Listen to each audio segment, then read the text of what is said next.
Wayne here. We're going to talk Roma. We're putting the Serie A spotlight on the Giallorossi.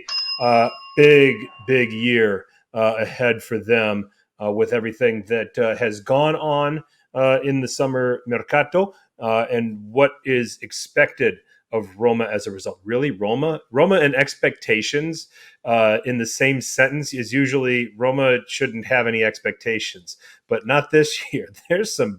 There's some big time there. They're the trendy, um, uh, they're the trendy pick. They're the trendy pick for top four. They're the trendy pick for the Scudetto. They're the it team. Wayne, it's got to be a little bit uncharted territory. How are you navigating it as a Roma fan? Yeah, it is. It's funny. I see a lot of attention coming towards the club. People who I've never, names that I've never come across, and that comes with like last year Mourinho and now Dybala. So it's players and managers who have followings of their own, and now they join. And through social media, I realized just how big of a deal this actually is. Where there's these different avenues which are bringing them over to Roma, and that's so surprising. Rather than just like the vintage fan, right? The guy who has been supporting them since the days of Totti or their father and Di Bartolomei. So rather than that historical process, now I see one which is brought together by just superstardom, and it's very interesting. I can't imagine how I don't want to say true, but vintage Manchester City fans or Arsenal fans must have felt when their team was going through an overhaul or a new ownership.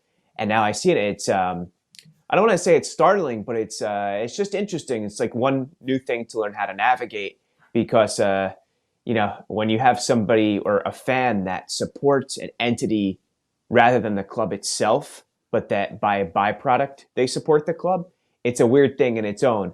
But it's cool, and all ultimately all that means is that the club is getting bigger, more successful, bigger chances for silverware. So those are great things, and you can't hate on it. But it's just very interesting dynamic. Hmm. Yeah, I think last year obviously Mourinho coming in, a lot of high hopes with him, right? And Frank and I both talked about this, both when Sarri and Mourinho joined their respective clubs, is that both these managers need a second year to really get their influence on this team, right? Both managers play different styles, but what they preach into their teams, it takes a lot of study and practice. And we saw with Mourinho's team got better and better as the year went on. Obviously, you guys won the Conference League, and so good momentum going into the season. And then, like Frank said, all these signings started coming on board, some big names, some superstars, and now you are the favorite. Well, one of the favorites, I should say.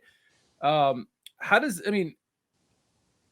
Are you? How do you feel? Do you feel top four is pretty almost a certainty? Or are you still not there believing that, hey, I want to see how this works yet? I mean, how are you feeling right now?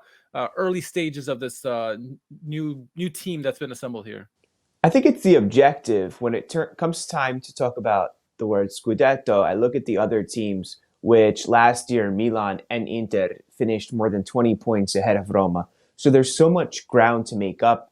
And meanwhile, Roma has actually not spent that much. They've brought a lot of players in, this type of pragmatic mercato, where only 7 million euros have been spent in transfer fees. And I think it's unfair to say that they are candidates for the Scudetto because the other teams have been stable for a much longer time and they have more purchasing power overall. And they also are coming off Pioli's third. I think it's Pioli's third season now with Milan. So Right. they've been welded. And Inter, even though that they went from Conte to Inzaghi, they're still very much, they have that backbone in place. Juventus is another. I mean, look at that mercato. It's phenomenal. Di Maria, Pogba comes in, whether if he's going to play the majority of games or not, because it looks like he is. He's going to delay his surgery. Pogba, Di Maria, the best center back in the league with Bremer. The expectations are all on them. So Roma should not have those expectations put on them by the media or social media, but they will be there because of Mourinho, because they brought in big players. But overall, it's because they've done a good job at handling business that's being set upon them. But it really is not justified, I don't think, to put them as a Scudetto candidate.